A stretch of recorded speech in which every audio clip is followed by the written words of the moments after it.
तो चलिए हम देखना स्टार्ट करते हैं। अभी का जो वीडियो होगा हमारे लिए वेरी वेरी इंपॉर्टेंट होगा, बिकॉज इस वीडियो के अंदर जैसा कि आप देख रहे हैं प्रीवियस ईयर का क्वेश्चन पेपर, हम उसका सोल्यूशन देखेंगे। और ये वीडियो देखने के बाद आप अपने आप को जज कर पाइएगा 100% कि आप लोग अपने एग्जाम में आपका जो ईपीएस में कितना मार्क्स अचीवमेंट कर सकते हैं, क्योंकि प्रीवियस ईयर क्वेश्चन पेपर आप लोग ऐसा ही मिलेगा। क्वेश्चन में थोड़ा सा बदलाव, यहाँ जो कुछ है ना ध्यान देने वाली बात है, इस ध्यान देने वाले परीक्षार्थी को जो निर्देश है वो सेम रहेगा और आप लोग इसमें टाइम बिल्कुल भी वेस्ट मत कीजिए। इसलिए अभी ही देख लीजिए कि इसमें क्या क्या करना है, आप ध्यान से देख लीजिए, ठीक है। जैसे कि यहाँ एक हाईलाइट पॉइंट करने वाली बात ये, बाकी तो आप सब जानते ही होंगे। जैसे कि यहाँ पे लिखा हुआ 6 नंबर देखिए ध्यान से कि वस्तुनिष्ठ प्रश्न है, 70 वस्तुनिष्ठ प्रश्न है जिनमें से किन्हीं 35 प्रश्नों का उत्तर देना ही अनिवार्य है।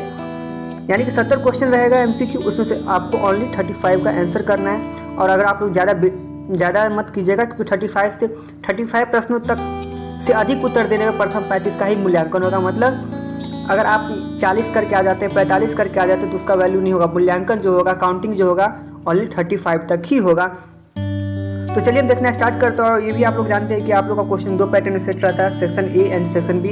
जैसा कि आप सेक्शन ए में यहाँ देख रहे हैं MCQ question, and section B में देखिएगा आप लोग सब्जेक्टिव टाइप क्वेश्चन। और इसका पीडीएफ आप लोग अभी तक नहीं डाउनलोड किए तो जल्दी से अपना टेलीग्राम चैनल ज्वाइन कर लीजिए, टेलीग्राम ग्रुप ज्वाइन कर लीजिए, डीके कॉमर्स सक्सेस पॉइंट करके आपको मिल जाएगा।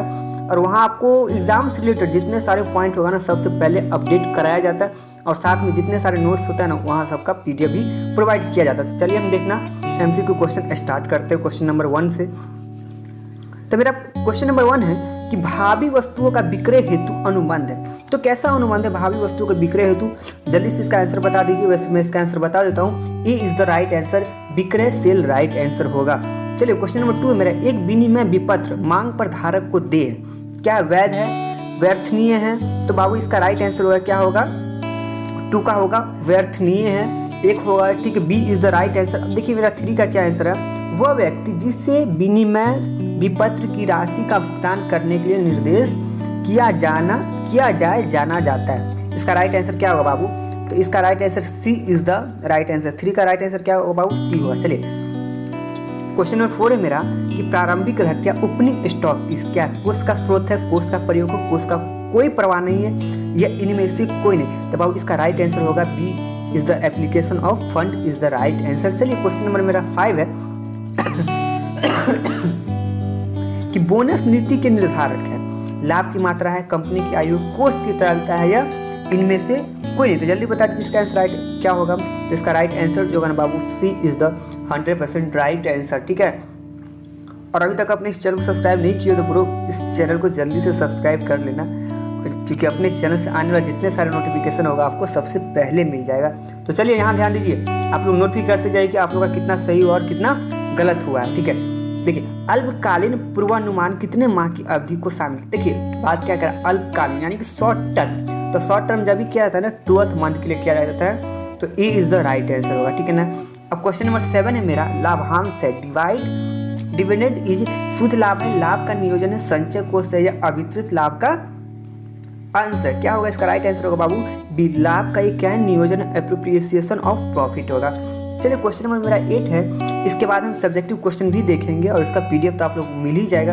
जब भी टाइम मिले आप जहाँ भी रहे इसको पीडीएफ ओपन कर लीजिए और इसको याद करते रहिए, ठीक है, क्योंकि इसमें से क्वेश्चन काफ़ी ज़्यादा चांसेस रहता है इसको क्वेश्चन पूछने का प्रीवियस ईयर पेपर से। तो चलिए लाभ हानि खाते की डेबिट अधिक्य को कहते हैं। अब लाभ हानि का जो डेबिट पक्ष होता है, अब इनकम एंड एक्सपेंडिचर अकाउंट भी पढ़े होंगे, प्रॉफिट एंड लॉस अकाउंट भी पढ़े होंगे, इसका किसके ऊपर अकाउंट रेशियो पढ़े होंगे। तो इसका राइट आंसर क्या होगा बाबू? क्या होता है, नेट सकल लाभ तो नहीं होगा, क्या होगा? 8 का राइट आंसर होगा बाबू, net profit is the right answer, A is the right answer, ठीक है ना।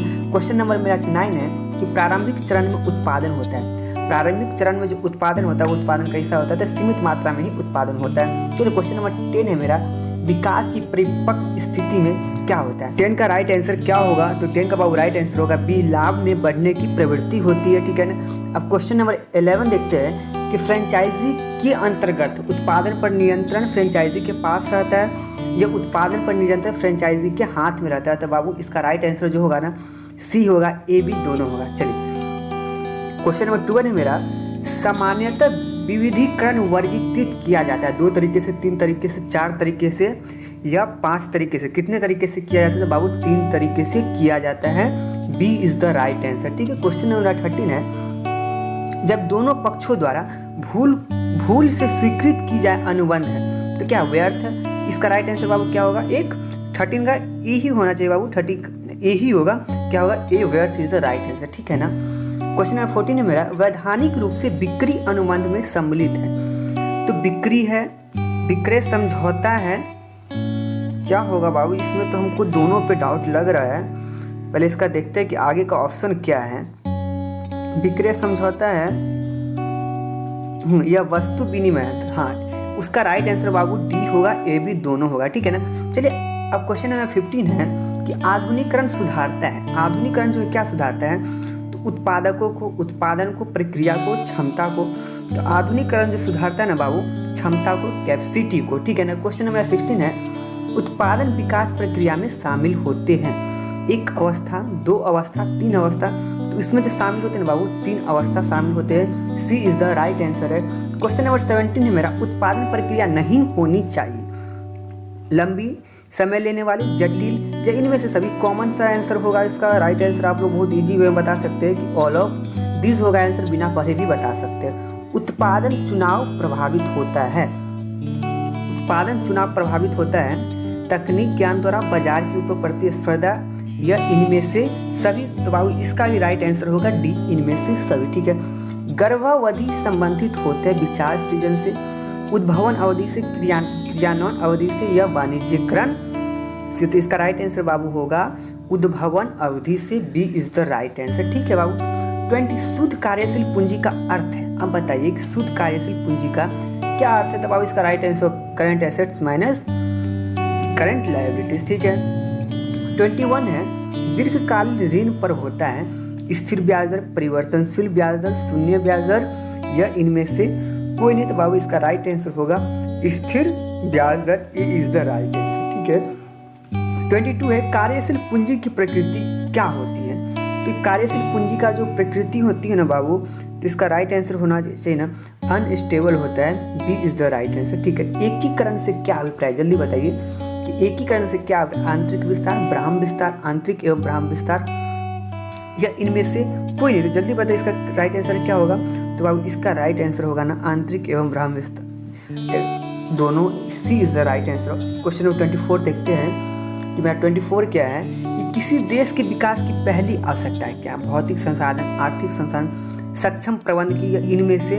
तो कोई बाबू बहुत कॉमन सा इसका आंसर होगा, आप सभी जानते ही होंगे। तो क्या होगा? फिजिकल रिसोर्स होगा, भौतिक संसाधन। ए इज द राइट आंसर है। 25 है, ज्ञान अर्जन प्रक्रिया में शामिल होते हैं मनोभाव, पुनः भुगतान या संचालन या इनमें से सभी। तो इसका राइट आंसर क्या होगा?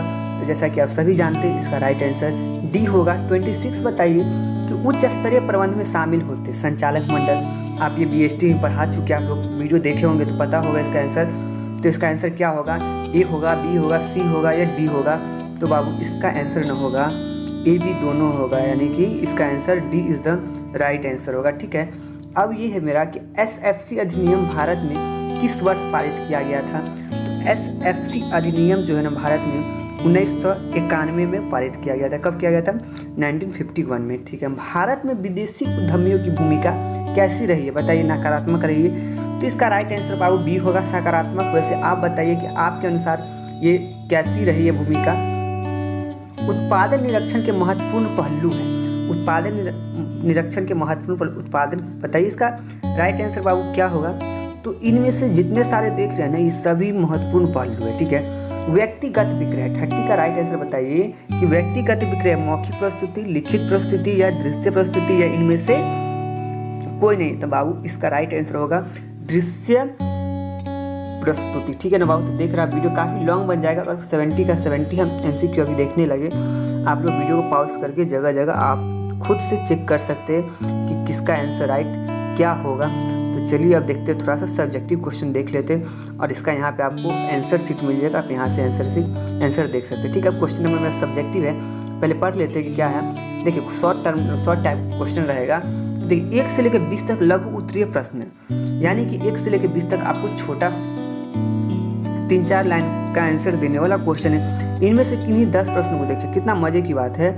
यहाँ पे सीधे डबल है, आपको आंसर कितना करना, ओनली 10 क्वेश्चन का आंसर करना है। यहाँ पे क्वेश्चन कितना है 20 क्वेश्चन, और प्रत्येक के लिए कितना है 2 अंक निर्धारित है, ठीक है। अब बताइए परियोजना नियोजना क्यों असफल है, परियोजना नियोजन क्यों असफल है। तो इसका राइट आंसर देखिए क्या लिखा हुआ है कि एक परियोजना नियोजन आसानी से विफल हो सकती है क्योंकि परियोजना को सौंपे गए संसाधन पर्याप्त नहीं है। अनुसूचियों और लक्ष्य को इस धारणा के साथ विकसित किया जाता है, निश्चित मात्रा में लोग विभिन्न कार्यों गतिविधियों में सहयोग करेंगे, ठीक है। तो आप लोग इसको याद करने की कोशिश कीजिएगा, और आपको जब भी आप लोग क्वेश्चन सॉल्व कीजिए ना, तो यहाँ एक ऑप्शन में बहुत अच्छा से फोकस कीजिएगा कि 20 क्वेश्चन में से आप टोटली 20 तक देखिए, और जिसमें आपको 100% कमांड है जिस क्वेश्चन पे, उसी का आप आंसर करना स्टार्ट कीजिए, ठीक है। अब यहाँ पे लिखा हुआ PERT क्या, व्हाट इज PERT, ठीक है ना, परियोजना मूल्यांकन समीक्षा तकनीक, जिसका हिंदी होता है क्या होगा, प्रोजेक्ट इवैल्यूएशन रिव्यू टेक्निक, ठीक है। एक परियोजना, आप इसका फुल फॉर्म भी लिख सकते हैं, इसके बारे में भी लिखना चाहते हैं तो आप लिख सकते हैं। एक परियोजना प्रबंध योजना उपकरण जिसके उपयोग किसी परियोजना को वास्तविक रूप से पूरा करने में लगने वाला समय की गणना करने के लिए किया जाता है। अब निरीक्षण विश्लेषण क्या है, ठीक है। निरीक्षण भी आप पाओ, इसी तरह करेंगे तो काफ़ी ज़्यादा वीडियो लॉन्ग हो जाएगा और आप लोग बोरियत सा फील करने लगेगा। इसलिए हम चाहते हैं कि आप इसका PDF डाउनलोड कीजिए अपने टेलीग्राम ग्रुप से, और खुद देखिए और खुद याद करने की खुद से कोशिश कीजिए। आप लोग नोट, आप लोग लिखने का समय नहीं, आप लोग डायरेक्ट दिमाग में ही आप लोग बैठाइए, माइंड में स्टोरी सीन क्रिएट कीजिए, ठीक है ना। तो आई होप कि अच्छे से समझ में आ गया होगा, और जल्दी से इसका PDF डाउनलोड कर लीजिए, और अभी तक अपने इस चैनल को सब्सक्राइब नहीं किया तो इस चैनल को सब्सक्राइब कर लीजिए। And thanks for watching.